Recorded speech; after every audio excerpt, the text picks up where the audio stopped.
العالمين والصلاة والسلام على سيد المرسلين وعلى آله وصحبه أجمعين أما بعد باب السواك لمن قام بالليل ماقبل باب میں باب السواک من الفطرہ میں یہ بتا دیا کہ مسواک یہ سنن دین میں سے ہے، تو یہ صرف وضو کے ساتھ خاص نہیں ہے، اس وجہ سے وضو کے بعد سے پہلے ذکر فرما رہے ہیں۔ اور اسی طرح مصنف رحمہ نے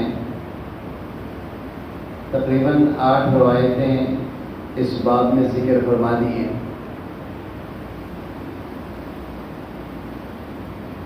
دو روایت تو 3 مرفوعی ہیں اور ایک موقوفی ہے،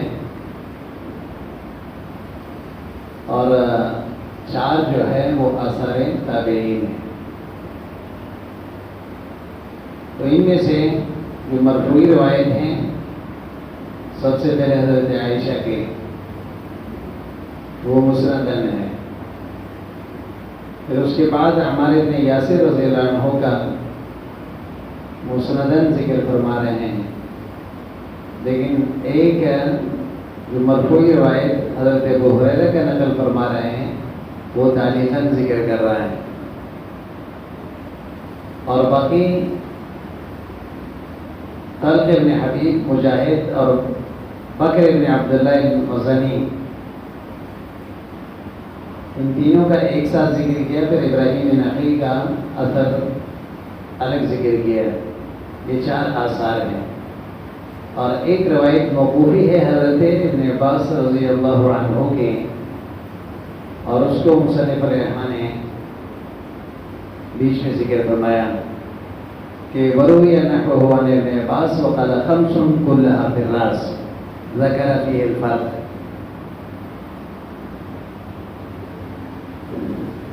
مقصود مصنف رحمہ کے ان 8 روایتوں کو ذکر کرنے کا یہ ہے کہ تاکہ خصال فطرت میں جو اختلاف ہے روایتوں میں تعداد کے اعتبار سے، وہ آپ کے سامنے آ جائے۔ اب یہاں اس باب میں یہ بتانا چاہتے ہیں کہ باب السواک لمن قام باللیل، رات کو اگر کوئی اٹھتا ہے تو اس کو چاہیے کہ مسواک کر لے۔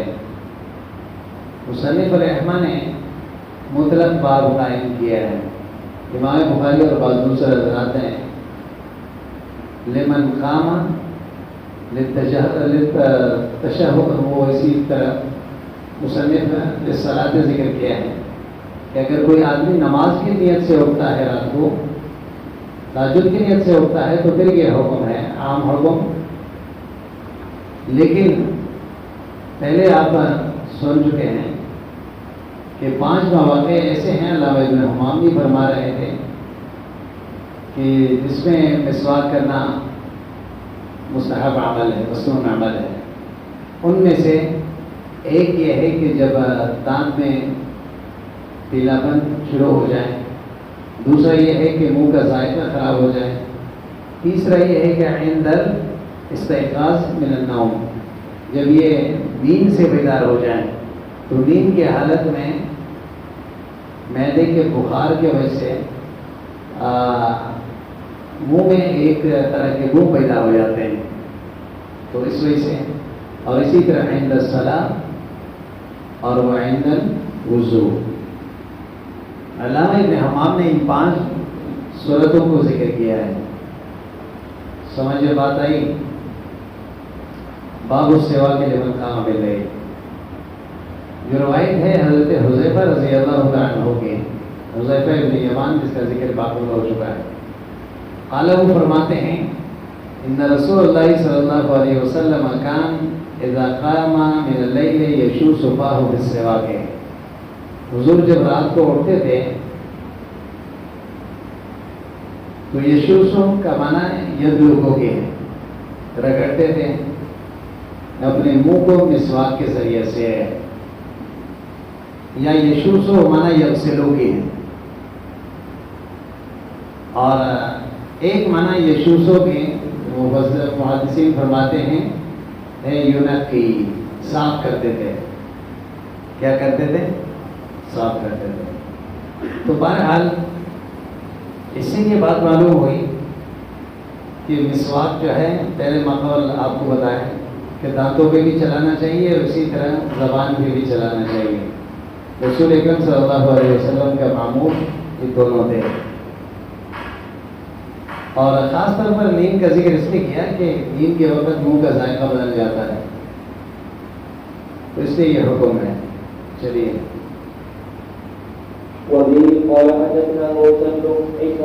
لیکن ایک چیز یہاں لمن قام باللیل مصنف نے رات کا قید ذکر کیا ہے. اس کا وجہ کیا ہے؟ جب یہ عام کو کہا یہ فرماتے ہیں کہ مطلق نیند سے بیداری کے وقت مسواک کرنا چاہے دن کے ہو یا رات کے مستحب ہے. لیکن لیل کا قید اس لیے ذکر فرمایا، ایک تو روایت میں اذا قام من اللیل ہے، دیکھو روایت میں لیل کا تصریح تھا اسی اتباع میں، اور دوسرا یہ ہے کہ دن کی نیند جو ہے وہ طویل نہیں ہوتا اور رات کی نیند طویل ہوتی ہے، تو اس وجہ سے اس میں رائحہ کریہہ زیادہ پیدا ہوں گے بنسبت دن کی نیند کے. تو اس لیے دو وجوہات کے بنیاد پر وفي قال حدثنا مصطفى اسماعيل حدثنا قال حدثنا بهر بن حكيم عن جابر بن عمر عن سعد بن هشام عن عائشه رضي الله عنها ان النبي صلى الله عليه وسلم كان يدعو له وضوءه وسواكه فاذا قام من الليل تخلى ثم استاق. وفي قال حدثنا محمد بن اس میں حضرت عائشہ کی روایت ہے رضی اللہ عنہا ان نبی صلی اللہ علیہ وسلم کان یوضع له وضوءه، حضور اکرم صلی اللہ علیہ وسلم کے لیے وضو کا پانی رکھا جاتا تھا اور حضور کے مسواک رکھ دیے جاتے تھے. فإذا قام من الليل تخلى، جب نبی اکرم صلی اللہ علیہ وسلم رات کو اٹھتے پہلے قضاء حاجت سے فارغ ہو جاتے ہیں اور ثم استاقا، پھر نبی اکرم صلی اللہ علیہ وسلم وضو سے پہلے مسواک فرماتے ہیں. تو اس نے بھی یہی فرمایا کہ رات کو جب حضور اکرم صلی اللہ علیہ وسلم اٹھتے ہیں تو وضو کرتے تھے اور کان یوضع له وضوءه، وضو نبی اکرم صلی اللہ علیہ وسلم کے لیے پانی کا انتظام کیا جاتا ہے. واو کے فتحے کے ساتھ ہو تو اس سے مراد ما یتوضأ به، پانی مراد ہوتا ہے. اگر وضو ہوا تو پھر تو ظاہری بات ہے طہارت کے معنی میں ہوگا، اور وضو ہو تو پھر پانی کے معنی میں ہوگا. وبه قال حدثنا محمد بن كثير اخبرنا حماد عن علي بن زيد عن ام محمد عن عائشه رضي الله عنها ان النبي صلى الله عليه وسلم كان لا يخرج من ليل ولا نهار فيستيقظ الا يتوسط قبل ان يتوضا. لا يرقد من ليل ولا نهار فيستيقظ الا يتسوق قبل ان يتوضا. تو حضور اکرم صلی اللہ علیہ وسلم جب بھی نہیں سوتے تھے چاہے دن کو ہو یا رات کو، تو پھر جاگتے الا یتسوق، مگر مسواک کرتے قبل ان یتوضا، وضو سے پہلے. ایک تو یہ ہے کہ ترجمۃ الباب کے ساتھ مناسبت واضح ہے، اس لیے ایک لیل کا بھی ذکر ہے، لیکن اس میں ایک اضافہ ہے نہار کا بھی ہے. اور وضو سے پہلے قبل ان یتوضا، اور طہارت حاصل کرنے سے پہلے حضور اکرم صلی اللہ علیہ وسلم مسواک فرماتے ہیں. وبه قال حدثنا محمد بن عيسى حدثنا هشيم اخبرنا حسين عن حبيب بن ابي ثابت عن محمد بن علي بن عبد الله بن عباس عن ابي عن جده عبد الله بن عباس رضي الله عنهما قال بنت ليله عند النبي صلى الله عليه وسلم فلما استيقظ من منامه اتى رجوله واخذ سباقه فاستاق ثم تلا هذه الايه. یہ روایت ہے حضرت عبداللہ ابن عباس رضی اللہ عنہما کی، اور یہ وہ مشہور روایت ہے جس کو مبید ابن عباس کہتے ہیں. بخاری میں 10 سے زیادہ مواقع میں اس کو ذکر کیا گیا، اور امام ابو داؤد رحمہ اللہ چونکہ اپنے کتاب میں روایتوں کو تکراراً زیادہ نہیں لاتا، تو پہلے یہ بتایا کہ پھر تو فرماتے ہیں حضرت عبداللہ ابن عباس رضی اللہ عنہ نے رات گزاری حضور کے پاس. جس رات کو حضور اکرم صلی اللہ علیہ وسلم حضرت میمونہ کے پاس ٹھہرتے تھے تو اس دن حضرت ابن عباس نے بھی وہاں رات گزاری. اور یہ رات گزارنا اس بنیاد پر تھا کہ تاکہ حضور کے رات کے معمولات بھی دیکھ لیں. اس لیے رات پر جا کر گزارا اس نے تاکہ دیکھ سکیں کہ حضور اکرم صلی اللہ علیہ وسلم کے رات کے معمولات کیسے تھے.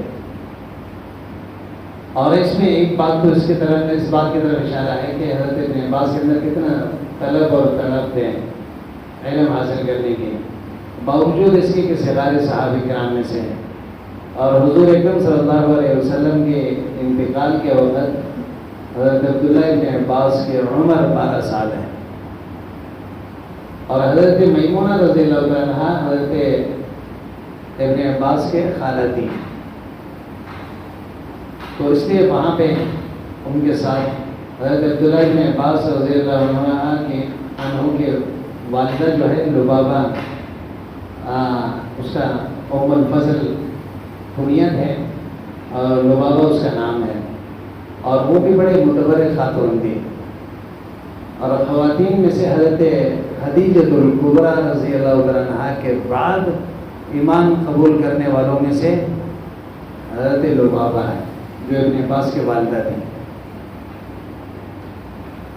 تو فلما استيقظ منا میں تو خواب سے جب بیدار ہوئے آتا طہورہ، جہاں پانی کے پاس آئے، فاخذ سواکہ فاستاکا، مسواک لیے اور مسواک کیے، ثم تلا هذه الآیہ اعوذ باللہ من الشیطان الرجیم ان فی خلق السماوات والارض واختلاف الليل والنہار لآیات لأولی الالباب حتی قارب ان یختم السورہ، یہاں تک کہ قریب تک وہ سورت کو ختم کرتے ہیں. او ختمہا یعنی شک کے ساتھ ہے، آخر تک پڑھا. ثم توضأ، پھر وضو کی، فاتا مصلی ہو، اور اپنے مصلی کے پاس آئے، فصلی رکعتین، 2 رکعت نماز ادا کی. ثم رجع الی فراشہ، پھر بستر پہ آئے، فنام، سو گئے، فماشاء اللہ جتنا اللہ چاہتے تھے. ثم استيقظ، پھر جاگے، ففعل مثل ذلك. ثم رجع، پھر تشریف لے گئے اپنے بستر پر، فنام، پھر آرام فرمانے لگے. ثم استيقظ، پھر اٹھے، ففعل مثل ذلك. ثم رجع الى فراشہ فنام ثم استيقظ، 3 دفعہ. ففعل مثل ذلك كل ذلك يستاق ويصلي ركعتين، ہر دفعہ مسواک کر کے وضو فرماتے ہیں. ثم اوتر، پھر وضو کیا، وتر کی پڑھ لی اس نے. تو قال ابو داود ورواه ابن فضيل عن حسين قال فتسوق وتوضأ وهو يقول ان في خلق السماوات والارض حتى ختم السورة. مصنف رحمہ یہ بتانا چاہتے ہیں کہ اوپر والی جو روایت ہے وہ حسین سے نقل کرنے والے حسین تھے، اور اس میں تو شک کے ساتھ ہے کہ قارب ان یختم السورہ او ختمہا، لیکن اس میں حتی ختم السورہ اس میں یقین کے ساتھ ہے، شک نہیں ہے. ایک بات اسی بات یہ سمجھ لیں کہ اس روایت میں یہ ذکر کیا گیا کہ نبی اکرم صلی اللہ علیہ وسلم نے 6 رکعت تہجد کی نماز پڑھی. کتنی؟ اور پھر 3 رکعت جو ہے وتر ادا کی. تو کل کتنے ہو گئے؟ 9 رکعت 9 رکعتیں ہو گئی. لیکن یہی روایت پھر بخاری میں بھی ہے، دوسری کتابوں میں بھی ہے، لیکن بخاری میں یہ روایت مذکور ہے اور اس میں 2 فرق ہے. ایک تو تعداد کے اعتبار سے، عام طور پر جو تعداد وہاں ذکر ہے حضور اکرم صلی اللہ علیہ وسلم کے رات کی نماز کے، اور پھر وہ وتر بھی ملا کے یا 11 رکعت بنتے ہیں یا 13 رکعت، بعض میں 11 ہے اور بعض میں 13، اور اس میں 9 ہے. ایک تو یہ. دوسرا یہ ہے کہ اس روایت میں ہر 2 رکعت کے بعد حضور اکرم صلی اللہ علیہ وسلم نے جا کے آرام فرمایا، پھر تھوڑے دیر کے بعد اٹھ کے پھر آ گئے، وضو کر کے پھر نماز ادا کی، پھر 2 رکعت پڑھ کے پھر آرام فرمایا۔ تو لہٰذا اس طرح بار بار حضور اکرم صلی اللہ علیہ وسلم نے اس طرح کی تخلل، بعض میں تخلل النوم بین الصلاتین، 2 نمازوں کے بیچ میں نیند کا خلل ہے۔ سمجھ میں بات آئی؟ لیکن بخاری کی روایت میں یہ نہیں ہے، مسلم کی روایت میں اگرچہ اس میں بھی اسی طرح تخلل ہے۔ تو اس لیے امام نووی رحمہ اللہ اور قاضی عیاض یہ فرماتے ہیں کہ یہ دونوں باتیں جو ہے خلاف مشہور ہے۔ اصل بات وہی ہے جو بخاری میں ہے، تعداد یا 11 ہے وتر سمیت یا 13 ہے، اور دوسری بات یہ ہے کہ ہر 2 رکعت کے بعد آرام کرنا، یہ بھی صرف اس میں اور مسلم میں ہے، باقی روایتوں میں کہیں بھی اس کا ذکر، تو اس وجہ سے یہ بھی خلاف مشہور ہے، یہ بھی کیا ہے؟ خلاف مشہور ہے۔ چونکہ حضرت ابن عباس رضی اللہ عنہ نے حضور کے لیے انتظام فرمایا تھا پانی کا، تو اس وجہ سے حضور اکرم صلی اللہ علیہ وسلم نے حضرت ابن عباس کو دعا دی، اللہم فقہہ فی الدین وعلمہ التاویل، اللہ اس کو علم عطا فرما اور اس کو فقاہت عطا فرما، خاص طور پر تفسیر کا علم عطا فرما، وہ اس وجہ سے رئیس المفسرین قرار پائے، اور صحابہ کے زمانے میں ہی وہ مرجع بنے تھے۔ تو یہ حضور کے خدمت کی وجہ سے، تو یہاں پہ یہی 2 باتیں جو ہے خلاف مشہور ہے، اس سے امام نووی رحمہ اللہ بھی اور قاضی عیاض بھی یہی فرماتے ہیں، وہی بخاری والی روایت جو ہے زیادہ راجح ہے اس کے بنسبت۔ وبه قال حدثنا ابراهيم بن موسى الرازي قال حدثنا عيسى حدثنا مسعر عن عبد بن حبيب عن ابي قال قلت لعائشه باي شيء كان يبدا رسول الله صلى الله عليه وسلم اذا دخل بيته قالت بالسواك۔ بظاہر اس روایت کے ترجمۃ الباب کے ساتھ کوئی تعلق نہیں ہے، تو اب اس کو یہاں ذکر کرنے کا مقصد کیا ہے؟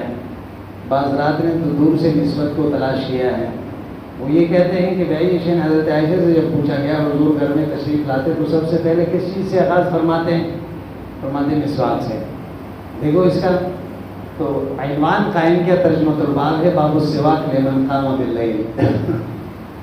تو جو حضرات جو ربط پیدا کرتے ہیں وہ یہ کہتے ہیں کہ وجہ یہی ہے کہ گھر میں داخل ہونا رات کو بھی ہو سکتا ہے، دن کو بھی ہو سکتا ہے، سمجھنے ایک بات، تو اسی نسبت سے اس روایت کو یہاں ذکر کیا، لیکن عام جو مشہور نسخے ہیں ان میں یہ روایت یہاں پہ نہیں ہے، تو اس لیے صاحب عون المعبود یہ فرماتے ہیں کہ یہ روایت دراصل ابن داسہ کے نسخے میں تھا، اور یہ چونکہ نسخہ لؤلؤی ہے اور نسخہ لؤلؤی میں یہ یہاں پہ نہیں ہے، لہٰذا بعض ناسخین نے پھر اس روایت کو نسخے ابن داسہ سے یہاں منتقل کیا، یہاں لکھا ہے۔ چلیے باب فرض الوضوء وبه قال حدثنا مسلم بن ابراهيم قال حدثنا شعبة عن قتادة عن ابي مالك عن ابي رضي الله عنه عن النبي صلى الله عليه وسلم قال لا يقبل الله صدقة من غلول ولا صلاة في غير الغلول۔ باب فرض الوضوء ہے، اب یہاں سے باقاعدہ وضو کے بعد سے مصنف ذکر کر رہا ہے۔ آپ کو پہلے بتایا کہ مصنف رحمہ نے ترتیب خارجی اور ترتیب ذکری کو مد نظر رکھا، تو اس سے پہلے استنجا کے 22 ابواب ذکر کیے، اس کے بعد یہ بتانے کے لیے کہ مسواک جو ہے یہ سنن دین میں سے ہے، وضو کے ساتھ خاص نہیں ہے، اور یہ بتانے کے لیے کہ مسواک وضو کے آغاز سے پہلے کرنی چاہیے، کیونکہ اس میں بھی فقہاء کا اختلاف ہے کہ کیا مسواک عند المزمزہ کرنی چاہیے یا ہاتھ دھونے سے بھی پہلے جو ہے مسواک کر لیں، تو بعض حضرات کہتے ہیں کہ نہیں پہلے مسواک کر لیں تاکہ آغاز ہی طہارت سے ہو، سمجھ آئی بات؟ اور بعض فرماتے ہیں کہ نہیں عند المزمزہ کریں تو پھر اثناء وضو میں ہو جائے گا مسواک۔ تو بہرحال یہاں سے باقاعدہ وضو کے احکام ذکر فرما رہے ہیں۔ پہلا باب جو مصنف قائم کر رہا ہے فرض الوضو۔ تو فرض الوضو کا لفظی طور پر دو معنی ہو سکتے ہیں، ایک تو ہے فرائض الوضو، فرائض اس میں وضو کے فرائض بیان ہو رہا ہو، دوسرا یہ ہے کہ فرضیت الوضو، یعنی یہ بتا رہا ہے کہ وضو فرض ہے۔ یہ تو لفظی طور پر ہے، لیکن یہاں پہ یہ دوسرا معنی مراد ہے یقینی طور پر۔ مصنف وضو کے فرضیت کو بتا رہا ہے کہ وضو فرض ہے۔ سمجھ میں بات آئی؟ دوسری بات یہ سمجھ لیں کہ فرض جو ہے یہ مقرر کرنے کے معنی میں، تعین کے معنی میں ہے لغت کے اعتبار سے، اور اصطلاح میں فرض کہتے ہیں اس حکم کو جس کے لزوم دلیل قطعی سے ثابت ہو، جس کے لزوم، دیکھو ہر وہ حکم جو دلیل قطعی سے ثابت ہو وہ فرض نہیں ہوتا، کیونکہ قرآن کریم میں مستحبات کا بھی ذکر ہے۔ بات سمجھ میں آئی نا؟ دیکھو اور مباحات کا بھی ذکر ہے، فَإِذَا حَلَلْتُمْ فَاصْطَادُوا، امر ہے یا نہیں؟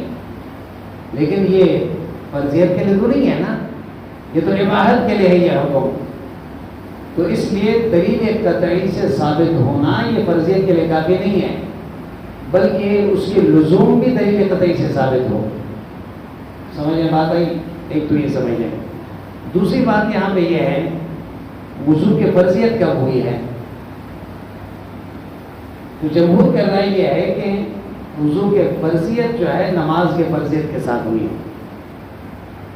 جب معراج میں وضو نماز فرض ہوئی تو لہذا کوئی نماز بغیر وضو کے نہیں ہوئی۔ سمجھ میں بات آئی؟ لیکن علامہ ابو الجہم ایک عالم ہے، وہ فرماتے ہیں کہ نہیں، ابتدا میں وضو جو ہے وہ صرف مسنون پہ، یاد ہے مسنون،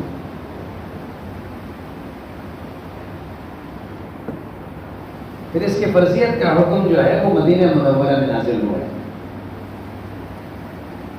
دراصل اس کا وجہ یہ ہے کہ آیت وضو یہ مدنی ہے۔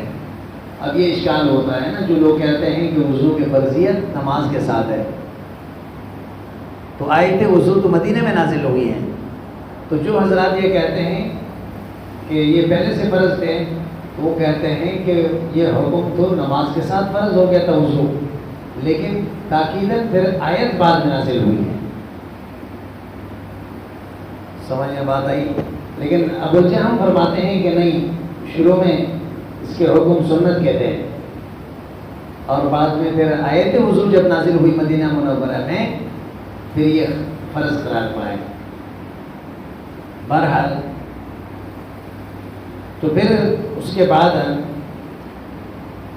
یہاں جو روایت مصنف الرحمٰن اچھا ذکر کر رہا ہے وہ ہے ابل ملیح کا ہے، عن ابی ہے، یہ نقل کر رہا ہے اپنے والد سے، اور یہ ابو الملیح یہ تو تابعی ہے، اور اس کے والد جو ہے اسامہ ابن عمیر الحزیلی، یہ صحابی ہے، اس کے والد صحابی ہیں۔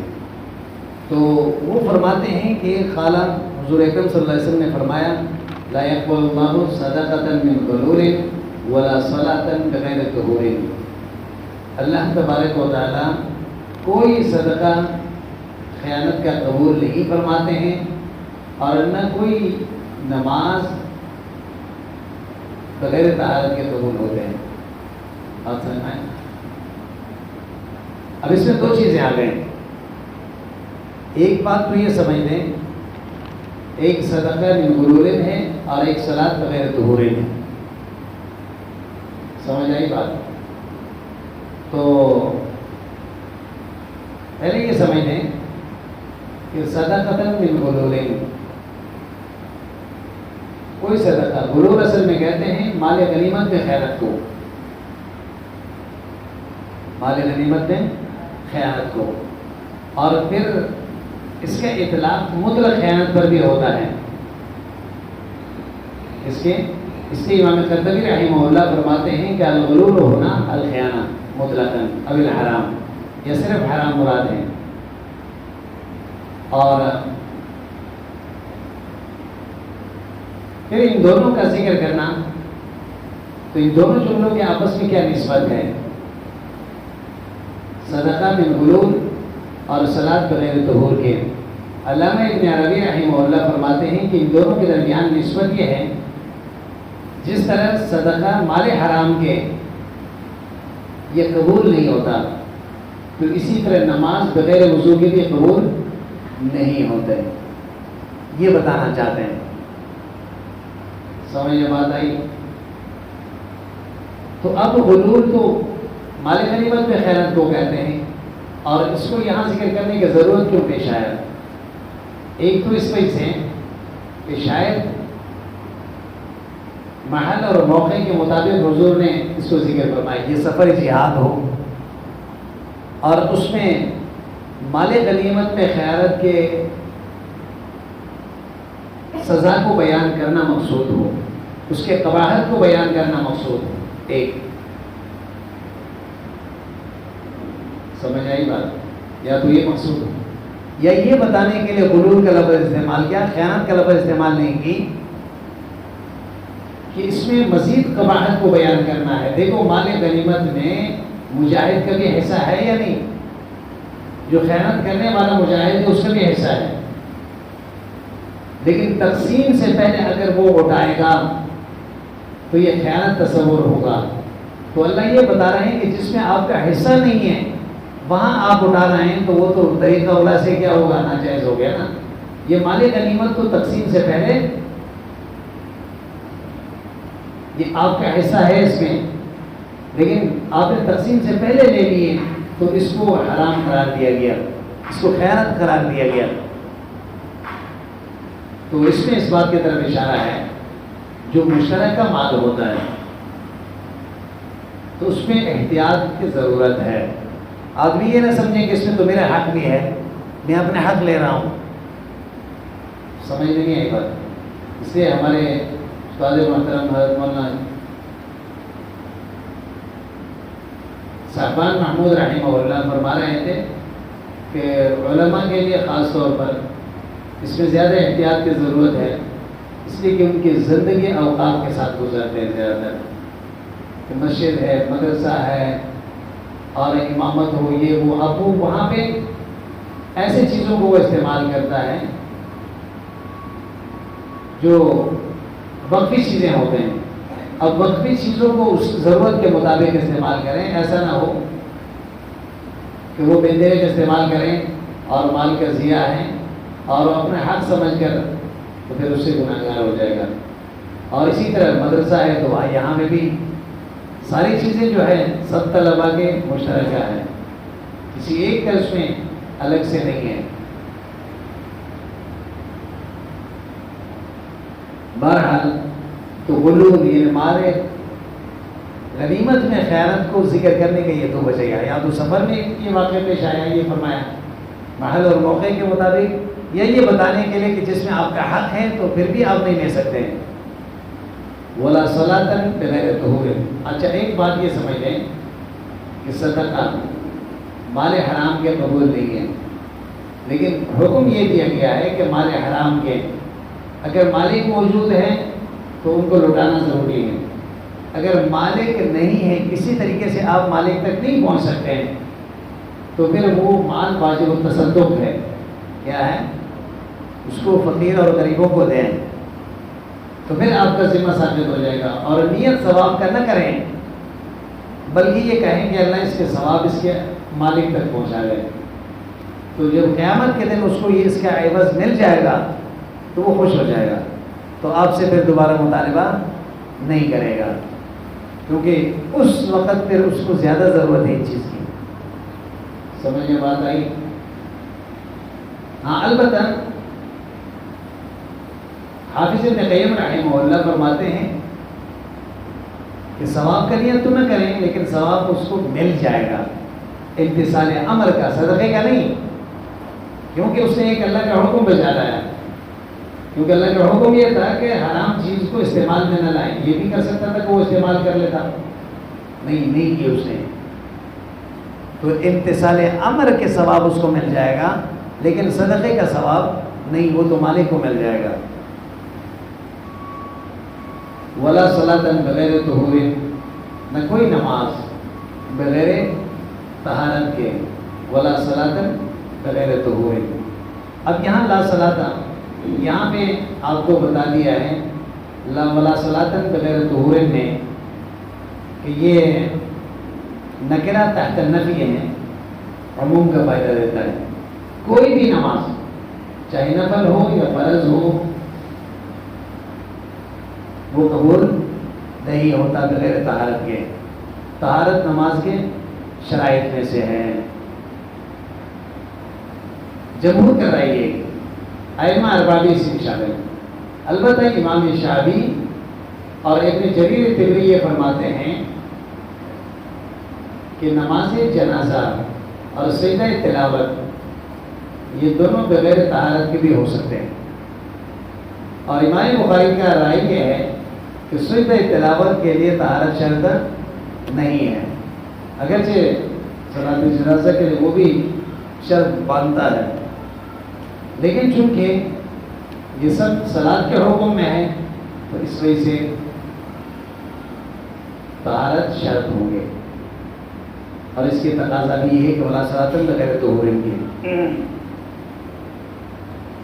اور اسی طرح یہ سمجھنے کہ طہارت کے دو قسم پر ہوتا ہے، ایک طہارت عن الحدث ہے، دوسرا طہارت عن الخبث ہے. طہارت عن الحدث چاہے حدث اصغر ہو یا حدث اکبر ہو، غسل واجب ہو چکا ہے یا وضو، یہ تو بالاتفاق شرائط صلاۃ میں سے ہے. البتہ طہارت عن الخبث یعنی کپڑے کو صاف رکھنا، یہ ہمارے یہاں اور ائمہ ثلاثہ کے یہاں یہ بھی شرائط میں سے ہے، لیکن امام مالک رحمہ اللہ کہ یہاں یہ شرائط صلاۃ میں سے نہیں ہے، شرائط صلاۃ میں سے نہیں ہے. بہرحال یہاں لا یقبل فرمایا، اس میں یہ سمجھ لیں قبول کے دو معنی ہیں. قبول کے کتنے معنی ہیں؟ ایک قبول دو قسم پر ہوتے ہیں، ایک قبول اصابت ہے، دوسرا قبول اجابت ہے. ایک قبول اصابت ہے، دوسرا قبول اجابت ہے. قبول اجابت کا مطلب یہ ہے کہ کون الشیء بحیث مستجمعا للشرائط والارکان، ایک چیز کا ایسا ہونا کہ تمام شرائط اور ارکان پائے جائیں. یعنی ظاہری بات ہے جب ان میں سے کوئی ایک نہیں ہوگا تو وہ چیز نہیں پائی جائے، کیونکہ رکن اور شرط کا پائے جانا تو ضروری ہے نا. یعنی کون الشیء بحیث مستجمعا للشرائط والارکان ہے. دوسرے الفاظ سے آپ یہ کہہ سکتے ہیں کہ اگر وہ نہ ہو تو نماز اللہ کے یہاں مقبول نہیں ہے، منظور نہیں ہے. دوسرا ہے قبول اصابہ. قبول اصابہ کہتے ہیں کون شیء بحیث یترتب علیہ ثواب والجزاء، یعنی ایک چیز کا ایسا ہونا اس عمل سے آپ کو ثواب بھی مل جائے. لیکن عبادت کا دو مقصد ہوتا ہے، ایک ذمہ ثابت ہو جائے اللہ کے یہاں پکڑنا ہو، اور دوسرا ثواب بھی مل جائے. نماز آدمی ادا کریں، شرائط اور ارکان پورا کر لیں تو پورا ہو گیا، لیکن خشوع و خضوع نہیں پائے گیا تو ثواب نہیں ملے گا، لیکن ذمہ ثابت ہو گیا. قبول اصابت کا مطلب یہ ہے کہ ذمہ ثابت ہو گیا لیکن ثواب نہیں ملا. دروازے کھولے ہو، ثواب نہیں ملا. اس کو کیا کہتے ہیں؟ قبول اصابہ. قبول اصابہ. یہ بات سمجھ میں آئی؟ اس کے بعد پھر یہ سمجھ لیں کہ قبول اصابہ اور قبول اجابہ کے بعد، ہاں بھائی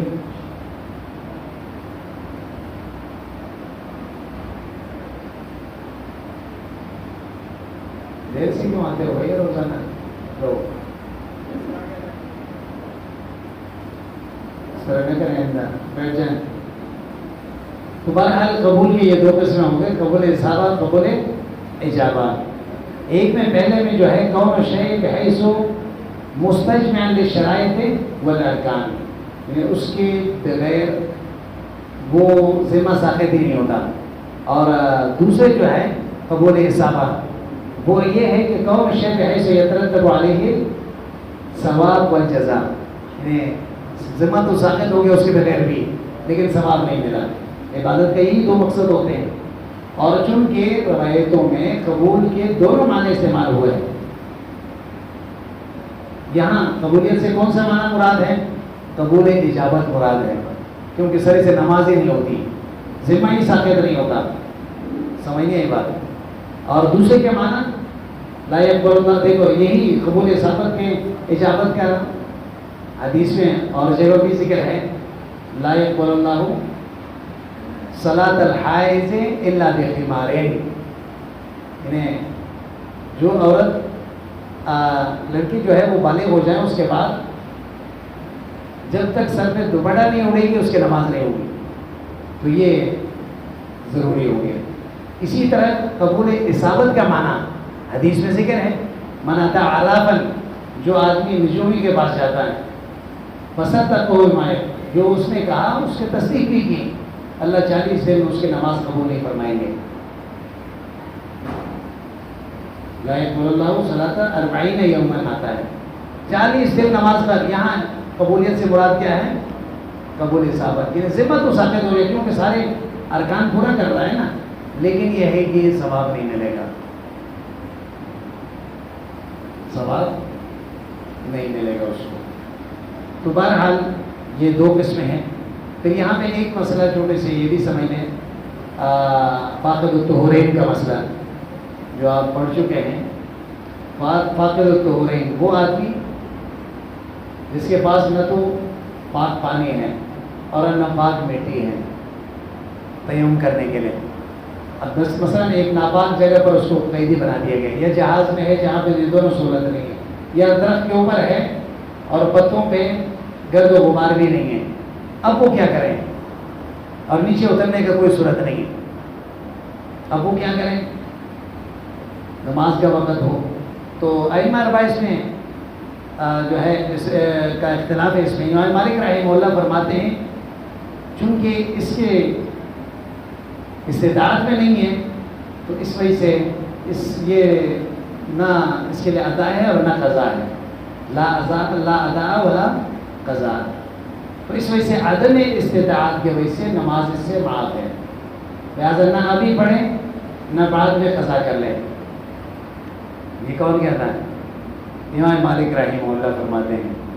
امام شافعی رحمہ اللہ فرماتے ہیں کہ اداء و قضاء، ابھی تو جیسے تیسے بھی ہو پڑھ لیں، لیکن بعد میں موقع ملا تو اس کو قضا بھی کر لیں، سمجھیے یہ بات۔ اور امام احمد بن حنبل رحمہ اللہ فرماتے ہیں اداء لا قضا، وہ فرماتے ہیں ابھی ادا کر لیں، بس ذمہ بھی ساقط ہو گیا، قضا کی ضرورت نہیں ہے۔